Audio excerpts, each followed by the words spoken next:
மதுரையம்பதியில் மங்கையர்க்கரசியாரை சந்திக்கிறார். அப்பொழுது அரசன் உள்ளிட்ட அனைவருமே அங்கே புறச்சமயம் சார்ந்திருக்கிறார்கள். எனவே அரசனை சந்திப்பதற்கு முன்னால் அங்கே இரவில் தங்குகிறார்கள் ஒரு திருமணத்தில். அங்கே புறச்சமயத்தவர்கள் ஞானசம்பந்தர் வந்திருக்கிறார், அவர் வந்தால் நம்முடைய சமயத்திற்கு ஆபத்து ஏற்படும் என்று அந்த மடத்தை கொளுத்துகிறார்கள். ஞானசம்பந்தர் பெருமானும் அடியார் பெருமக்களும் அந்த மடத்திலிருந்து வெளியேறி அந்த தீயை பார்த்து ஞானசம்பந்தர் சொல்கிறார், பையவே சென்று பாண்டியர்க்கு ஆகவே என்று சொல்லுகிறார். இந்த தீ பற்ற வேண்டும், ஆனால் அது மங்கையர்க்கரசியாருடைய மாங்கல்யத்திற்கு எந்த தீங்கையும் இழைத்துவிடக் கூடாது, மெதுவாக சென்று பாண்டிய மன்னனை பற்றட்டும் என்று அந்த நிலையிலும் அன்போடு அந்த தீயை வேண்டுகிறார். அது அவனுக்கு சூளை நோயாக அந்த கூன் பாண்டியனை சென்றடைகிறது. வயிற்று வலியால் துடிக்கிறார். சமணர்கள் எத்தனையோ வைத்தியம் செய்தும் அந்த வலி நீரவில்லை. அப்பொழுது மங்கையர்க்கரசியார் ஞானசம்பந்தர் மதுரையம்பதிக்கு வந்திருக்கிறார், அவரை அழைத்தால் இந்த நோய் தீரும் என்கிறார். நோயாளிக்கு எத்தை தின்றால் பித்தம் தேரும் என்பது போல யாராவது வந்து நம்முடைய நோயை குணப்படுத்த மாட்டார்களா என்று நினைக்கும் பொழுது ஞானசம்பந்தரை அரண்மனைக்கு அழைப்பதற்கு ஒப்புகிறார். ஞானசம்பந்தர் பெருமான் திருநீற்று திருப்பதிகம் அங்கேதான் பாடுகிறார். அருமையான ஒரு பதிகம். சைவத்தில் திருநீற்றுக்கென்றே ஒரு தனிப்பதிகம், காந்தாரம் என்ற ஒரு பண்களில் காந்தாரம், கொல்லி கவ்வானம், பியந்தை காந்தாரம், இந்த 4 பண்களும் குளிர்ச்சியை தரக்கூடிய பண்கள். எனவே வெப்பத்தினால் ஏற்படக்கூடிய நோய், குறிப்பாக இந்த காலகட்டத்தில் நாம் பாட வேண்டிய பண் காந்தாரம், கொல்லி கவ்வானம், காந்தார, பியந்தை காந்தாரம் என்று சொல்லக்கூடிய 4 பண்களை பாடினால் உடல் வெப்பு நோய்கள் வராமல் தடுக்கப்படும். ரொம்ப கவனமா இதை நீங்க பார்க்கணும். அப்பர் பெருமானுக்கு சூளை நோய் வந்த போதும் கொல்லிப்பண் தான் பாடினார். இங்கே காந்தாரத்தை பாடுகிறார். மந்திரமாவது நீர், வானவர் மேலது நீர், சுந்தரமாவது நீர், துதிக்கப்படுவது நீர், தந்திரமாவது நீர், சமயத்தில் உள்ளது நீர், செந்தூவர் வாயுமை பங்கன் திரு ஆலவாயான் திருநீரே, ஆலவாயான் திருநீரே என்று பாடியவுடன் பாண்டிய மன்னனுடைய வெப்பு நோய் மட்டுமல்ல, அவனுடைய கூன் விழுந்த முதுகும் நிமிருகிறது. அன்று முதல் கூன் பாண்டியன் நின்ற சீர் நெடுமாறன் ஆனதோடு சைவனாக மாறுகிறார். பாண்டி நாட்டில் சைவம் தடை தூங்குகிறது. அங்கே அனல்வாதம், புனல்வாதம் என்று பல நிலைகளில் வெற்றி பெற்று ஞானசம்பந்த பெருமான் மீண்டும் சோழ நாட்டிற்கு எழுந்தருளுகின்றார். அப்படி அவர் வருகின்ற வழியில் அவருடைய தந்தையார் எதிர்கொண்டு அழைக்கின்றார்.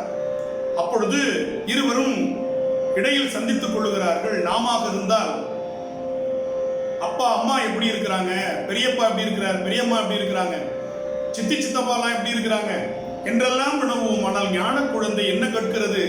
அங்கே பிரமபுரத்தில் தோணிபுரமாகிய சீர்காழியில் என்னுடைய அம்மையப்பராக இருக்கக்கூடிய பெருமானும் பெருமாட்டியும் எப்படி இருக்கிறார்கள் என்று கேட்கிறார். அதான் ஞான குழந்தைங்கிறது. அந்த பாடல் சீர்காழியில பாடினதில்லை, சீர்காழியை மையமிட்டு எதிர்கொண்டு அழைக்க வந்த தந்தையிடம் வினவி பாடிய பாடல். அது சேக்கிழாருடைய பெரிய புராணத்தை படிக்கிறவங்களுக்கு நல்லா புரியும். என்ன பாடல்? மண்ணில் நல்ல வண்ணம் வாழலாம் வைகளும் எண்ணில் நல்ல கதிக்கு யாதும் ஓர் குறைவில்லை, கண்ணில் நல்ல குதுரும் கழுமல வளநகர் பெண்ணில் நல்லாடோடும் பெருந்தகை இருந்ததே. கொல்லிப்பண்ணில் பாடுகிறார். பெண்ணில் நல்ல ஆளோடும் பெருந்தகை இருந்ததே. எங்களுடைய பெருமான் இருந்தாரே, அவர் எப்படி இருக்கிறார் என்று வினவுகிறார். இதுதான் நாம் ஞானசம்பந்தத்தில் பார்க்கக்கூடிய ஒரு அற்புதமான செய்தி. எனவே சம்பந்த பெருமான் சீர்காழிக்கு வருகிறார். அப்பொழுது பகவதி அம்மையார் ஞானசம்பந்தருடைய தாயார் அவரிடத்தில் குறிப்பிடுகிறார், உம்முடைய தந்தையார் தினமும் நீங்கள் பாடக்கூடிய பாடல்களை எல்லாம் பாராயணம் செய்துவிட்டு உணவருந்துவதற்கு காலதாமதம் ஆகிக் கொண்டே இருக்கிறது. தாங்கள் நிறைய பாடல்கள் பாடிக்கொண்டே செல்கிறீர்கள். எனவே இதற்கு ஒரு தீர்வு வேண்டும் என்று கேட்க ஞானசம்பந்த பெருமான் ஒரே பதிகம் பாடுகிறார். திருஎழுகூற்றிருக்கை என்று அதற்கு பெயர். அந்த ஒரு பதிகத்தை பாடினால் அனைத்து பதிகங்களையும் பாடிய பலன் உண்டாகும் என்று சொல்லி திருஎழுகூற்றிருக்கை என்ற பதிகத்தை வியாழக்குறிஞ்சி பண்ணில் பாடுகிறார். அது பெரிய பதிகம். ஞானசம்பந்தருடைய ஒட்டுமொத்த பதிகங்களுடைய பலனை தரக்கூடிய ஒரு பதிகமாக தந்தையாருக்காக பாடி தருகிறார். ஓருருவாயினை மானாங்காரத்து இரியல்பாய் ஒரு விண்முதல் பூதலம் என்று அந்த பதிகம் தொடங்கி தொடரும். இப்படி ஞானசம்பந்த பெருமான் சீர்காழியில் நிறைய தமிழில் அற்புத பதிகங்களை இயற்றுகிறார். தமிழ் இலக்கணத்தோடு விளையாடி பார்க்கிறார். மாலை மாற்று என்ற ஒரு பதிகம் எப்படி படிச்சீங்கனாலும் அந்த பதிகத்தை முதல் வரியை நாம் இரண்டாவது வரியை என்று மாற்றி மாற்றி படித்தாலும் அது பொருள் தருமாறு அந்த விகடகவி என்ற சொல் பின்னால் இருந்து படித்தாலும் விகடகவி என்பது வருவது போல மாலை மாற்று திருப்பதிகம் கௌசிக பண்ணில் பாடுகிறார். பைரவி ராகம் ஒற்றெழுத்துக்களே இல்லாமல் பாடுகிறார். யாமா மானி யாமா யாழி காமா காணாகா காணா காமா காழிய மாமாயானி மாமாயா. திரும்ப நீங்க படிச்சு வந்தீங்கன்னா முதல் வரி வந்துடும். முதல் வரியை ரிவர்ஸ்ல படிச்சு வந்தீங்கன்னா ரெண்டாவது வரி வந்துடும். இப்படி ஒரு பதிகம் முழுக்க பாடுகிறார். நேரகழாமிதயா சழிதா ஏனனி ஏனனி லாயுழிகா காழியுள்ளா நினையே நினையே தாழிசைய தமிழாகரனே நே அப்படின்னு முடியும். அப்ப திரும்ப நீங்க நே அப்படின்னு படிச்சு வந்தீங்கன்னா நேரகழாமிதயா சழிதா ஏனனி ஏனனி லாயுழிகான்னு வந்துடும். இதெல்லாம் மனப்பாடம் பண்ணோம்னா நாக்கு பயிற்சி. ஒரு பதிகம் பாடியிருக்கார், 12 திருப்பதிகம். ஞானசம்பந்தருடைய பாடல்கள் 11 பாடல்கள் தான் இருக்கும் ஒரு பதிகத்துக்கு. ஆனா அவர் பிறந்த ஊருக்கு 12 பெயர்கள் இருக்கிறதுனால அந்த அவதார தலமாகிய சீர்காழியில மட்டும் 12 பெயர்களை கொண்ட ஒரு பதிகத்துக்கு 12 பாடல்கள் பாடியிருக்கிறார். அப்படி எழுத்துக்கு ஒரு பாடலாக ஒன்று பாடியிருக்கார். இடையின எழுத்துக்கு ஒரு பாடல் பாடுகிறார். இதுக்கு வழிமொழி திருவிராகம்னு பேரு. சாதாரி என்கின்ற ஒரு பண் பந்துவராளின்னு இன்னைக்கு அந்த ராகத்தை சொல்றாங்க. எல்லாத்தையும் சொல்றதுக்கு நமக்கு நேரம் இல்லை. சுரர் உலகு நரர்கள் பயில் தரணி தலமுரண் அழிய அரண மதில் புறமெறிய விரவு வகை சரவிசைகள் கரமுடைய பரமனிடமாம் வரமருள வரன் முறையின் நிறை நிறைகுள் வரு சுருதி சிற உரையினால் பிரமன் உயரணில் சரணையினை வளர பிரம புறமே. முழுக்க இடையின ரகரம். இதில் மட்டுமல்ல, சிறப்பு ரகரம்னு சொல்லக்கூடிய அதற்கு ஒரு பாடல் பாடியிருக்கிறார். ஒழுகலரி தழி கலியில் உழி உலகு பழி பெருகு வழிய நினையா முழுதுடலில் எழுமயிர்கள் தழுவு முனி குழுவினொடு கெழுவு சிவனை தொழுதுலகில் எழுகு மலம் அழியும் வகை கழுவு முறை கழுமல நகர் பழுதில் இதை எழுது மொழி தமிழ் வீரர்கள் வழிமொழிகள் மொழி தகையவே. முழுக்க நகரம்.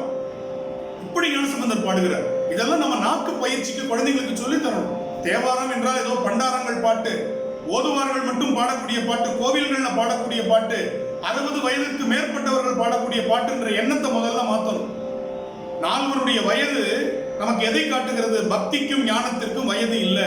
3 வயது குழந்தை ஞானசம்பந்தர், எனவே குழந்தைகளும் தேவாரம் பாடலாம். 18 வயது சுந்தரர், எனவே டீன் ஏஜ் 18 சொல்றோம். டீனேஜ் மாணவ மாணவியரும் தேவாரம் பாடலாம். 32 வயது மாணிக்க வாசகர், எனவே கிரகஸ்தர்கள் குடும்பஸ்தர்களும் தேவாரம் பாடலாம். 81 வயது நாவுக்கரசருக்கு, வயதானவர்களும் தேவாரம் பாடலாம். எனவே தேவாரம் பாடுவதற்கு வயது ஒரு தடை அல்ல என்பதை புரிந்து கொள்ளணும். எனவே இந்த இடத்துல அடுத்த நுணுக்கம், அவர் பாடுகின்ற அந்த நாக்கு, அந்த பயிற்சி வரணும். வேகமா சொல்லி பழகணும். ஒழுகலரி தடிகளில் ஒளி உலக வழிவருக்கு வழியனைய முழுதுடலில் எழுமைகள் தடுவு முனி குடிவினோடு கழுவு சிவனை தொடுதுலகில் இழுகுமல மணியும் முறை கழுவு முறை கடுமல நகர் வடிதலை எழுது மொழி தமிழர்கள் வழிமொழிகள் மொழி தகையவை. இப்படி சொன்னோம்னா நாக்குல தமிழ் வருமா வராதா? சொல்லி பழகிறதே இல்லை, பயிற்சி செய்யறது இல்லை. பயிற்சி செய்யாமல் எதுவுமே வராது. அப்படி ஞானசம்பந்த பெருமான் கோமுத்திரி என்று சொல்லக்கூடிய பதிகம் பாடுகிறார், ஏகவாதம் என்ற பதிகம் பாடுகிறார், திருஅழுக்கூற்றிற்கு என்று ரதபந்தம் பாடியிருக்கிறார், மாலை மாற்று, சக்கரம் மாற்று என்று பல தமிழ் புதுமைகளை சீர்காழி தலத்தில் ஞானசம்பந்த பெருமான் பாடுகிறார். அடுத்து திருவாவடுதுறை என்ற தலத்திற்கு ஞானசம்பந்த பெருமான் செல்லும் பொழுது சிவபாத இருதயராகிய அவருடைய தந்தையார் உலக நன்மைக்காக நான் வேள்வி செய்வதற்கு பொருள் வேண்டும் என்று கேட்கிறார். எனவே பலிபீடத்தில் நின்று கொண்டு பெருமானை நோக்கி ஞானசம்பந்த பெருமான் காந்தார பஞ்சமம் என்ற பண்ணில் பாடுகிறார்.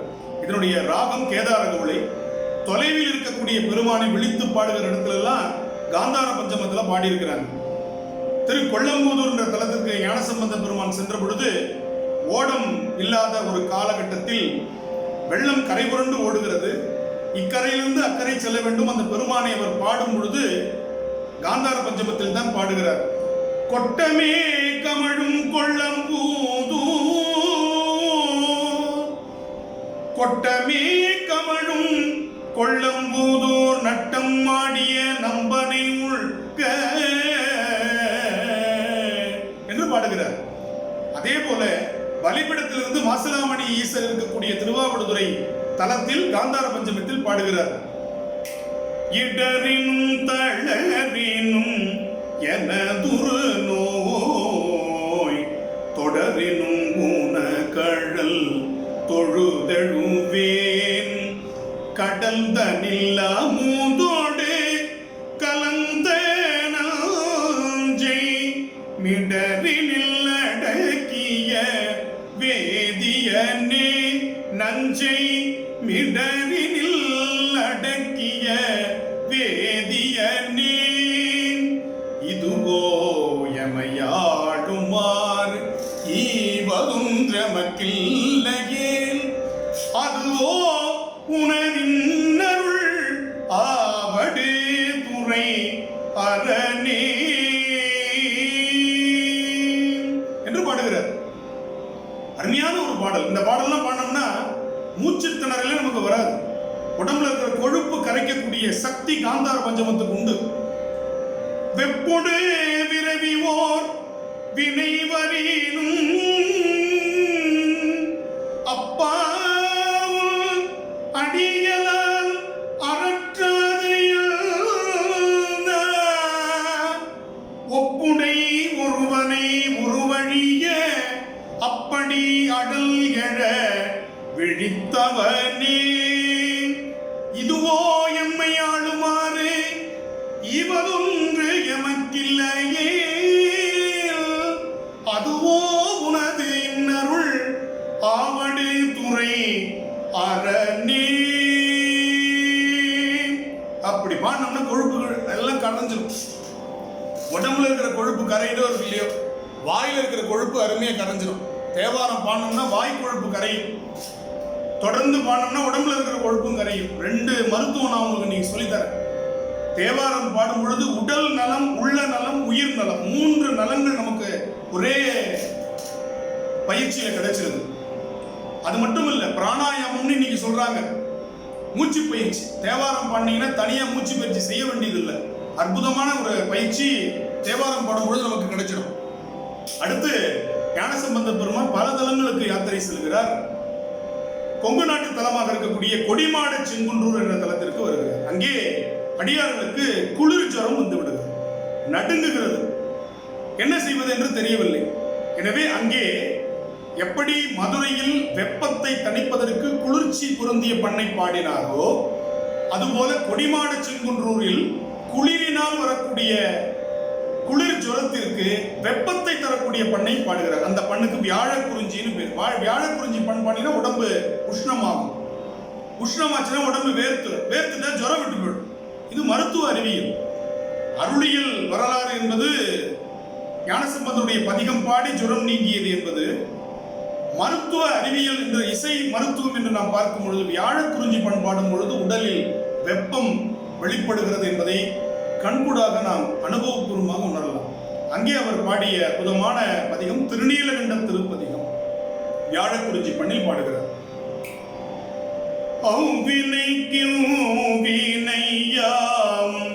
என்று சொல்லும் அகுதறிவி உய்வினை நாடாது இருப்பதும் தமக்கு ஊனமன்றே. கைவினை செய்து எம் பிரான் கழல் போற்றுதும் நாமடியோம் செய்வினை வந்து எமை தீண்டப்பெறா திருநீலகண்டம். திருநீலகண்டம் இந்த பதியத்துல ரொம்ப நுணுக்கமா நீங்க பார்க்கணும். இது ஜுரத்துக்கு மட்டும் பாடினதில்லை. இன்னைக்கு இருக்கிற மிகப்பெரிய சவாலாக தொற்று நோயால் பாதிக்கப்பட்டு உலகமே தடுமாறி கொண்டிருக்கிற வேளையில ஞானசம்பந்தர் பாடிய திருநீலகண்ட திருப்பதிகம் சர்வ ரோக நிவாரணி என்று சொன்னால் மிகையாகாது. அதுல சொல்றாரு பாருங்க, நமக்கு நோய் எதனால் வருது? நாம செஞ்ச வினையினால் வருகிறது. எனவே பதிகம் பாடினால் தொல்வினை தீர்தல் எளிதாமை, செய்வினை வந்தமை தீண்டப்பரா. இது திருநீலகண்டத்தின் மீது ஆணை என்று சொல்கிறார். இரண்டாவது, தீவினை வந்தமை தீண்டப்பரா, பிராரப்தம். இந்த பிறவியில் நம்ம செய்யற தீவினையும் நமக்கு வராது.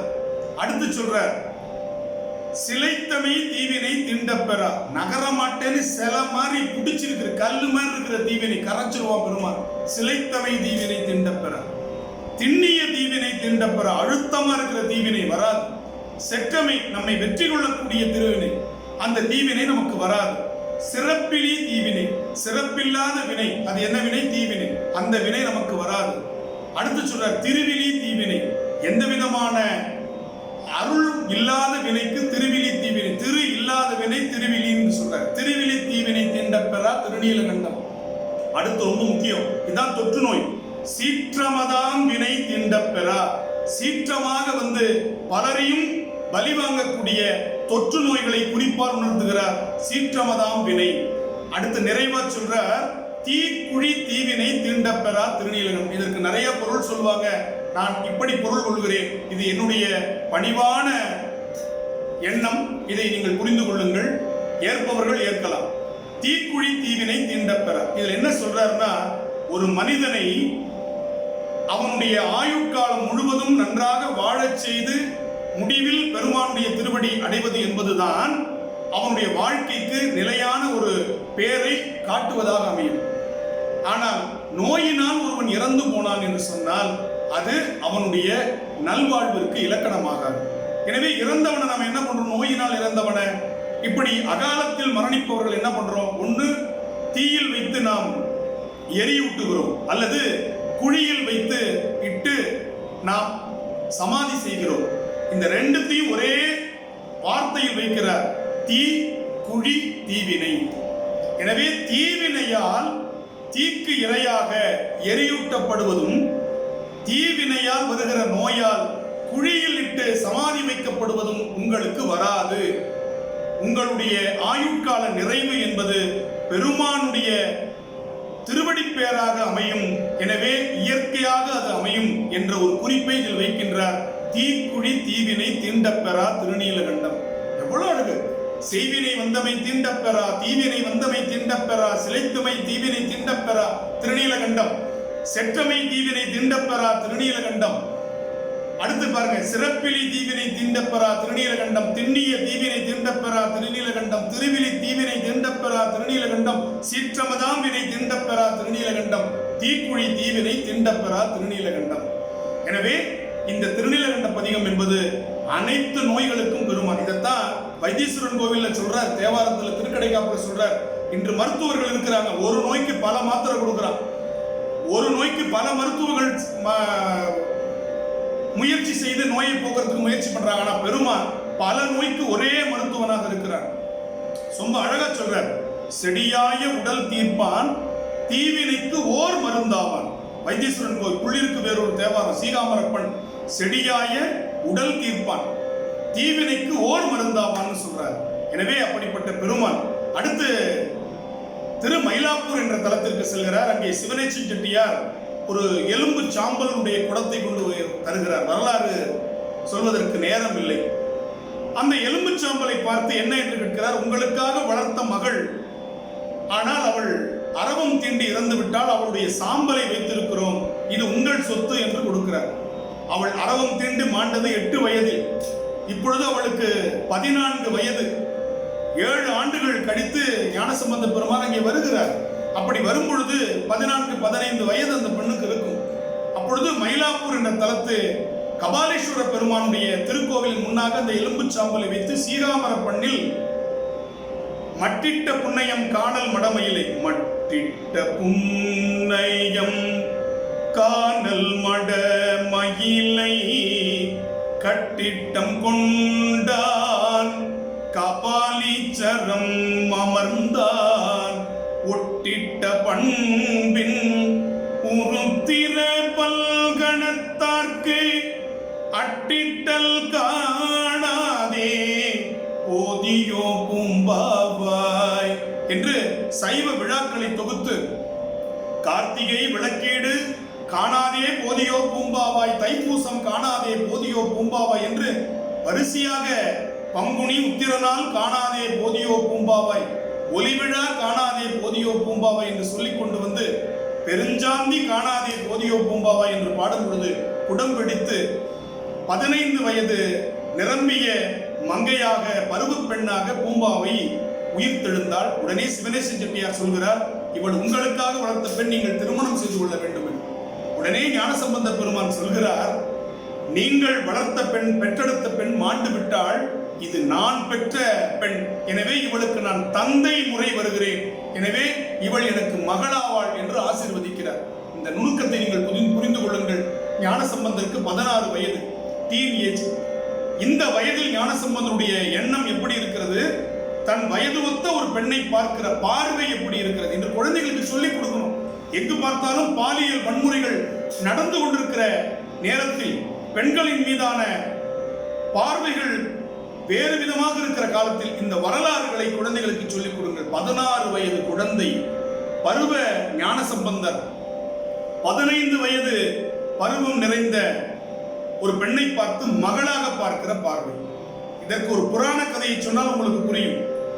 பிரம்மன் ஒரு முறை உலகத்தில் இருக்கிற அழகான பெண்களை எல்லாம் பார்த்து அவர்களிடத்திலிருந்து எள் அளவு அழகை எடுத்து ஒரு பெண்ணை செய்கிறார். ஒவ்வொரு பெண்ணினுடைய அழகிலிருந்தும் எள்ளளவு எடுத்துக்கிறான்.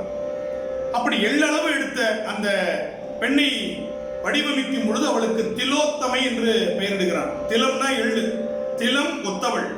ஒவ்வொரு பெண்ணினுடைய அழகிலும் எள் அளவு அழகை கொண்டவள், அதனால்தான் திலம் ஒத்தவள் திலோத்தமை. அப்படி ஒரு அழகியை படைத்தவுடன் அந்த பிரம்மனுக்கு அவள் மீது ஆசை வருகிறது. அவளை விரட்டி கொண்டு ஓடுகிறான். இங்கே ஞானசம்பந்த பெருமான் தனக்காகவே வளர்த்த பெண்ணை பார்த்து தான் பெற்ற மகள் என்று சொல்லுகிறார். அங்கே பிரம்மன் தான் படைத்த பெண் மீது ஆசை கொள்வதாக புராணம் இருக்கிறது. எனவே ஞானசம்பந்தருடைய அந்த உள்ளம் எப்படி இருக்கிறது, சைவம் நமக்கு எதை கற்றுத் தருகிறது, இதை நம்ம பார்க்கணும். வெறுமன தேவாரம் பாடுறது, சத்சங்கங்களில் கலந்துக்கிறது, சொற்பொழிவு கேட்கிறது, இதுவல்ல நோக்கம். இது நமக்கு மன நிம்மதியை தருகிறது. ஆனால் எந்த அளவிற்கு வாழ்க்கையில் நாம் ஞானசம்பந்தரை போல, நாவுக்கரசரை போல வாழ முற்படுகிறோம் என்பதில் தான் ஒரு பாடல் வெற்றி அடைகிறது, ஒரு பதிகம் வெற்றி அடைகிறது. இப்படி பல தலங்களை தரிசித்துக் கொண்டு வந்த ஞானசம்பந்த பெருமான் திருநல்லூர் பெருமணத்தில் சொக்கியார் என்கின்ற அற்புதமான மணமகளை கைப்பிடிக்கிறார். அந்த நாளிலேயே அவர் முக்தி அடைகின்றார். அவர் முக்தி அடைவதற்கு முன்னால் 2 பதிகங்கள் பாடுகிறார்.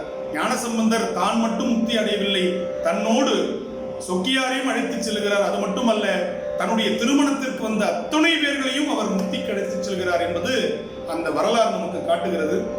அப்பொழுது அவர் பாடுகிறார், அந்தாளி குறிஞ்சி பண். ஞானசம்பந்தர் மட்டுமே பாடிய பண், மற்றவங்க பாடினது நமக்கு கிடைக்கல. சாமா என்கின்ற ராகம், அந்த ராகத்தில் ஒரு அற்புதமான பதிகம். கல்லு பெரு மணம் வேண்டா கழுமலம் பல்லூர் பெரு மணம் பாட்டு மெய்யாய்த்தில சொல்லூர் பெரு மணம் சூடலரே துண்ட நல்லூர் பெரு மணம் மேயனம்பானே. இதுல சொல்ற துன்புறுவாரல்ல தொண்டு செய்வாரே என்று பாடுகிறார். கடைசி பாடல்ல நிறைவு பதிகத்தில் சொல்லுகிறார், இந்த பதிகத்தை பாடுபவர்கள் அரும்படி பாவம் அவலம் இலரே என்று பாடுகிறார். அதை பாடி காதலாகி கசிந்து என்று சொல்லுகிற நமச்சிவாய திருப்பதிகத்தை ஓதுகிறார். காதலாகி கசிந்து கண்ணீர் மல்கி ஓது பார்த்தமை நன்னெறிக்கு உய்ப்பது வேதம் நான்கினும் மெய்ப்பொருளாவது நாதன் நாமம் நமச்சிவாயவே என்று பாடி நந்தி நாமம் நமச்சிவாய என்னும் சந்தையால் தமிழ் ஞான சம்பந்தன் சிந்தையால் மகிழ்ந்து ஏத்த வல்லார் எல்லாம் பந்த பாசம் அறுக்க வல்லார்களே.